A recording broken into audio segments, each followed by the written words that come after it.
is WVVA in Focus, a weekly program about important issues and events in the two Virginias. Good morning and welcome to this edition of In Focus. I'm your host, Melinda Zosh. There are some staggering figures out recently about the growing food need in this country. According to the nation's largest anti-hunger organization, Feeding America, millions of hungry Americans turned to food banks for the first time in 2020. And Feeding America says it has distributed 4.2 billion meals in an 8-month time frame. That's an unprecedented pace in the group's history. It's also a nearly 57% increase in food distribution compared with last year. And experts say Latinos, African Americans, and households with children and women are among those at greatest risk of hunger. And this increase in need is putting a strain on food banks and pantries across our area and the region and the nation. Joining us now via Zoom from Tender Mercies Ministries in Princeton is Glenn Mitchell, the executive director there. And also joining us is Roger Topping, who is a member of the executive board. So gentlemen, thank you so much for joining us this morning. Thank you for having us, Mel. Thanks. You're welcome. Tell us what you've seen in regards to the need here for food in southern West Virginia. Excuse me, repeat that. Can you tell us what you're seeing here for the need for food in southern West Virginia? Well, there's an uptick in clients. The first month we really had an uptick, probably 100 families extra per month, and then it slowed down some, but we still are, about 60% increase in our giving. So we need all the help we can get as far as funds to feed families that are needy. And Tender Mercies Ministries was founded more than 3 decades ago. So can you tell us about the founding? How did it come to be? Well, they started off as a pantry in the basement of Princeton Presbyterian Church on Main Street. That's when the church was on Main Street in Princeton. And it started off in the basement there. Reverend Christie started it. He and his wife started the Tender Mercies Ministries there in 1984. And various churches are a part of Tender Mercies Ministries. Can you tell us more about those churches and the importance of having people of different faiths and churches in the area come together to help? Yes, they do. We're sanctioned by the Ministerial Association, and churches used to have their own pantries. And it didn't work out quite so well that way, so they all got together and decided to support Tender Mercies and their ministry, because that way they know what's going on. The ministry knows what's going on, how to handle it, and, how many families we need or that are in need, and the families know where to come to instead of going to each individual church that way. Okay, and then part of your mission statement says that the goal is to have a compassionate and caring atmosphere. Can you talk more about that and why that's so important as part of your mission? Well, Jesus fed the 5,000 first. Then he fed their souls. And that's what our mission is here, is taking care of the needy, taking care of the poor, and let them know that there is a greater power out there. Lord Jesus Christ suffered on the cross for them, and he has commanded us to take care of them. So there is a great need for both physical and spiritual food. And tell us more also about, I kind of alluded to the need of food and the increase there at your organization, but what have you seen since the pandemic started back in March earlier this year? Tell me what pattern you've seen of more people coming in. Well, I think I can speak to that, Melinda. There certainly has been an uptick in the families. There have been people that have lost their jobs, that have not been able to work, they've been laid off, and there have been a lot more people coming in that have the need, and we've been able to supply that need for them in the form of food and comfort. And you guys have been at your permanent location since 1999, so tell our viewers more about where you're located at in Princeton. Well, we have different things going on. We do have signs out there. And we have signs out there that we put up, and we run some notices every once in a while, and let people know that we're here and that we're willing to feed them. However, we still believe that we're only feeding a small portion of people that are hungry. We would love to get the word out. If someone's hungry out there, they need to come see us. We will feed them. And, there's no need for anyone to go hungry in this part of our country, in our neighborhood anyway, because we're here and people here support us so we can support these hungry people. So if there's a need out there, come see us. We're at 4001 West Main, so come see us. We're willing and ready to serve you. Melinda, if you get on Main Street headed west, just keep right on coming, and you'll eventually run into us way out on West Main Street. All right, well, we have much more to talk about. We do have to take a quick break. Stay with us. We'll be right back. Welcome back. With less than 3 weeks until Christmas, there's a need for volunteers in our area. This morning, we've been talking about Tender Mercies Ministries, and that's one area that does have a need right now. And WVVA Star Connor recently spoke with local organizations, including TMM, who say they are behind it serving the community because of the lack of help. We want to help, and they need the help. We're short-handed all the time as far as volunteers in the back. Muscle, we need muscle. Those are the words from volunteers who help out with Tender Mercies Ministries in Princeton. The organization, like many others, are in urgent need for extra hands. Tender Mercies Ministry feeds up to 700 families in Mercer County all the way to the Raleigh County line. But with the lack of volunteers, feeding those families can be challenging. Come up a couple hours a day. We would appreciate it, and the people in our community would appreciate it. This community right now is hurting. And like I said, I didn't realize it to begin with. And once you get here, you see how much help these people need. At 75 years old, Glenn Mitchell is running Tender Mercies Ministries. What was once a temporary position became full-time for Mitchell. Mitchell says that he and his volunteers make sure to use CDC guidelines for safety during hours of operation. We maintain our distance, our 6-foot distance. We allow 2 people in the lobby at a time. So you're safe here. Tender Mercies Ministries isn't the only organization in need of help. The Salvation Army in Mercer County, too, are in need. Their biggest challenge is finding volunteers that can work different bell-ringing schedules. We're not able to ring at every single location because we don't have enough people. And when we can't do that, we're not raising the money that we could raise. They are people who have lives, and they have days that they have appointments or that they might be sick. And so we need volunteers to fill those gaps. Here for you in Mercer County, Star Connor, WVVA News. All right, thank you for that story, Star. And you just heard in Star's story that Tender Mercies Ministries relies heavily on volunteers. So I'd like to welcome back our guests, Roger Topping and also Glenn Mitchell. Again, thank you so much for being here this morning, gentlemen. Tell us more about what the volunteers do. Well, they pack boxes. We get foods in bulk, of course, and they pack boxes. They have to make boxes. We get boxes from a distributor, a local distributor. We have to put them together. So they have to do that, and then they have to fill the boxes with the number of people that's in a family. We different size boxes for different size families. So they do that, and then also they work in front on the computer, and as a client comes in the door, then they talk to that client and get them registered in and see how many's in their family and pass it to the back. And so the back can fill the box.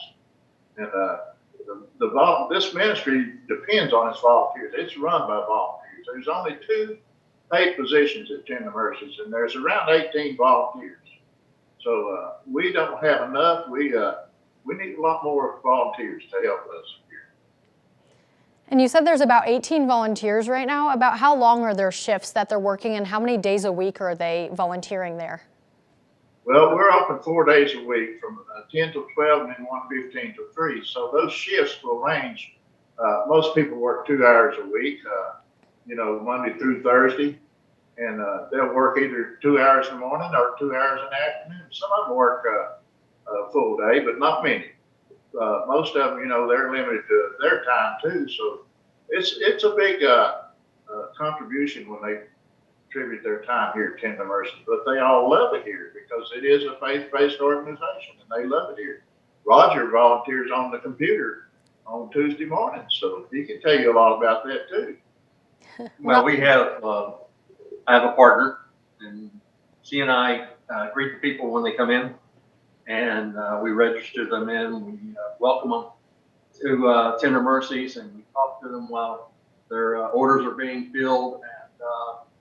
And we encourage, sometimes we have Bibles to give out. We are able to get some Bibles for free, and so we put those out on the registration table and encourage people to take one or with them and to read and study about what the Lord does.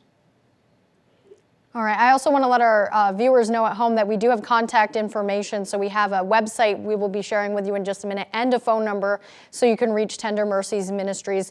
But gentlemen, what's the best way for someone to get in touch if they are interested in volunteering? They're watching this right now and they're saying, hey, this would be a great opportunity for me or a family member or a friend. What's the best way for them to get in touch, and what's the process to become a volunteer? Well, they can call us at 304-425-2557. They can call us here anytime, and you know, we'll be glad to talk to them and bring them on in and give them a welcome to our family. And you have 18 volunteers now. About how many do you need, like, on a daily basis? What's your ideal number of volunteers? It would be 8 just to run the system. Now, then we've got the warehouse that we've got to take care of, and cleaning and stuff like that. So, you know, it takes quite a few. But it would be, if we had 4 per shift, just to run the computer and fill out the back, would still not be enough. We'd need about 5 or 6 per shift to run everything. And that's not counting the warehouse itself. And the people you're looking, sorry to interrupt you, the people who you're looking for to run the computer, what kind of skills would they need? Are you looking at like Microsoft Office, or what kind of computer skills would they need to have to be volunteering? I can tell you from experience, I'm like a dinosaur when it comes to computers. And you don't have to have much experience to be able to run one of these programs. They're very, very simple, and they're very easy to very easy to work, and they're just very customer friendly. Sorry, our cat has decided to join us. I love that. That happens a lot to Chief Meteorologist Catherine Thompson. We see her cats joining her. Yeah, I love the cats. They're interested, and they're advocating for you to get out and volunteer as well. They're joining us on this segment. That's right. I love it. Glenn and Roger, let's talk about who receives the food. I understand it's single moms and seniors on fixed incomes, but can you elaborate on that a little bit about who would be receiving the food? Well, again, I think Glenn alluded earlier, the amount of food is dependent on the size of families.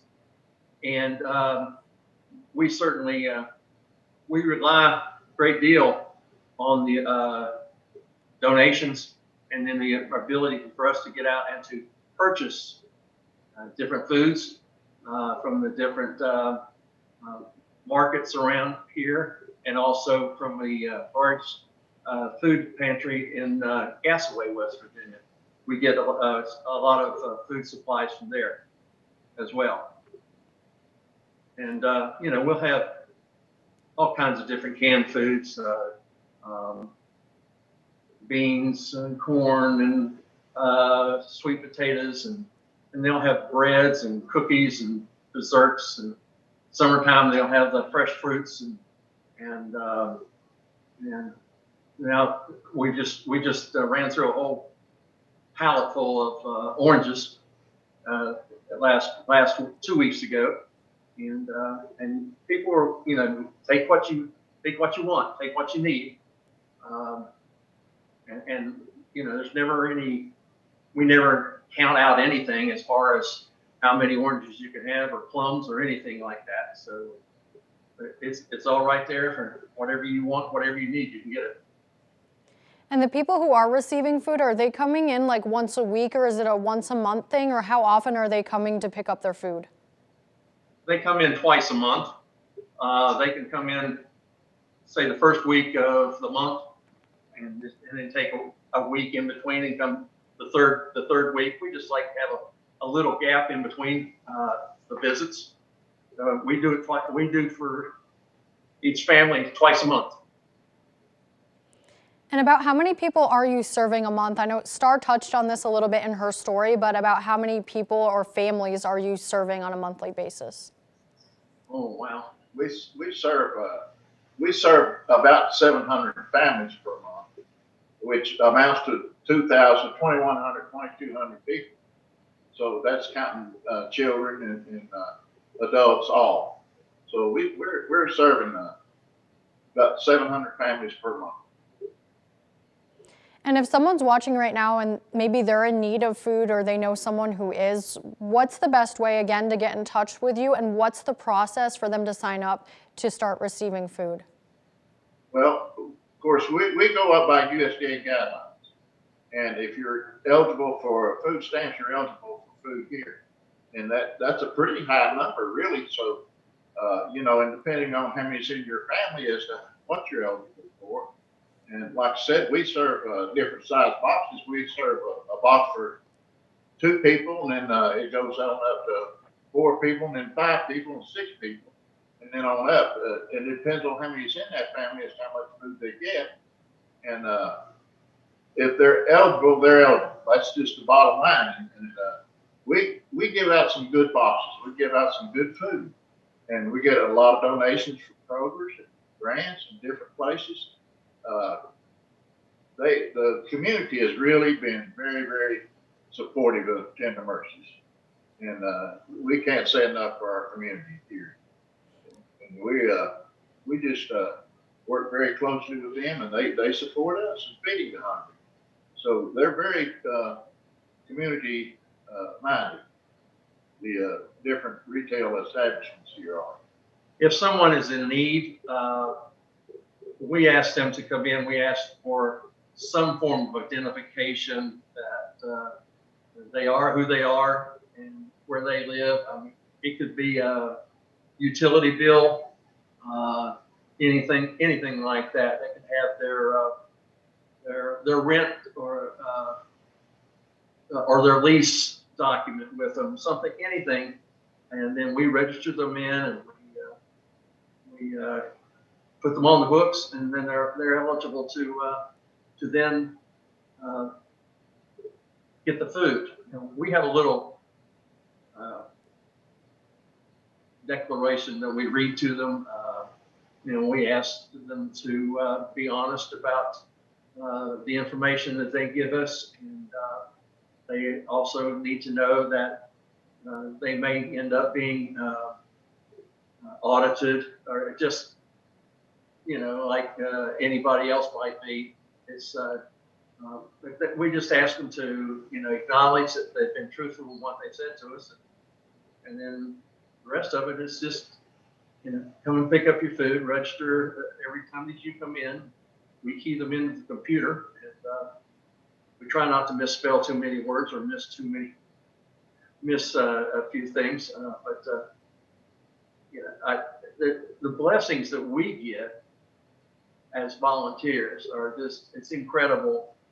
The people who are in need, and when they leave, you know, they're, God bless you, thank you very much, we appreciate it.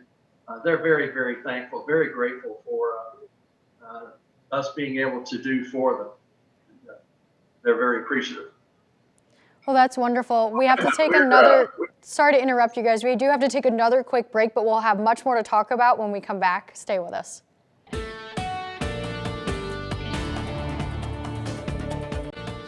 Well, good morning, everyone. Welcome back to this edition of In Focus. This morning, we've been talking about Tender Mercies Ministries. It's a food pantry in Princeton right now. They are looking for volunteers. They need your help to serve those in southern West Virginia. And we've also been talking about how you can get food, or if you know someone that you care about who maybe is in need of food right now, we've been talking about that as well. So joining me once again from Tender Mercies Ministries in Princeton is Roger Topping and Glenn Mitchell. So gentlemen, again, thank you so much for being here and for sharing this valuable information with our viewers. Thank you for having us. Yes, thank you very much. You're welcome. Let's touch a little bit on the service area. Where does TMM go as far as who they serve in the region? Well, Melinda, we go by USDA guidelines, and which are pretty liberal, really. But now we serve certain areas because that's where the USDA gives us food for that certain area. So we can't. Their recipients are not supposed to go to two different USDA food pantries because that skews the numbers that way. We don't know who's getting what that way. But we serve from Mercer Mall to the Raleigh County line. Anybody before Mercer Mall, Princeton, or from Princeton, or from Bluefield, has to go to Bluefield. That's Union Mission or Sacred Heart Catholic Church. But we serve from the mall toward Princeton, and then on all the way to Flat Top at Raleigh County line. And then we serve Oakville and Lashby that way. All the way out past Athens, all the way out the Speedway, out that way. Yes. Right, that's quite a wide area to be serving as well. And you both touched on this earlier, but where does the food come from? You touched on the donations, but tell us more about where that food comes from. Well, of course, a lot of it comes from USDA. We just got been talking about that. And USDA has upped their game a lot this year, too, where we were only allowed to serve once a month for years, and now we're serving twice a month. But also, we have different churches that give monthly. They give food. A lot of them give food. A lot of them give month. And also some of the local markets, they support us and they give donations to us, the grocery stores, and a lot of that comes in here. And then we have individuals that bring in food and donate. So we've got a little pantry in the back there that we call our emergency pantry, and it's really not that. It's just a pantry where we put all our food donations from other places, food that we don't buy, that is furnished from other places. But now we also buy a lot of food. We buy through the local markets here. And are you guys looking for more donations right now? And if so, what kind of donations? Well, right now we've got a ham drive. We try to give out a 3-pound ham, Hormel ham, every year, Christmas, month of December. And we have to collect money. Of course, they're expensive, so we have to raise money to buy those hams every year. So that's what's going on right now. We've got a ham drive going on. So, but anytime anyone wants to donate, just our mailing address is on our website, which is www.tmmprinceton.com. And you can get on that site and get all the information you need. You can donate there on that site. Or you can pull up and get all the information you need about Tender Mercies on that site. Great, so people could also give, like, say, like a cash or a check donation as well? Yes. Okay, great. Remind our viewers about your hours of operation again. Okay, it's 10 till 12 and 1:15 till 3, Monday through Thursday.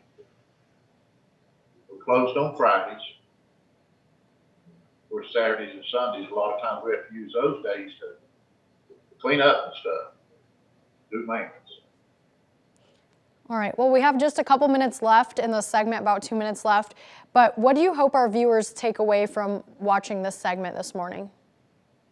I hope they put the word out there that if there's someone hungry that you know, please send them our way. We're not feeding near what we should be feeding. We love feeding what we feed, but we know there's a lot more people out there.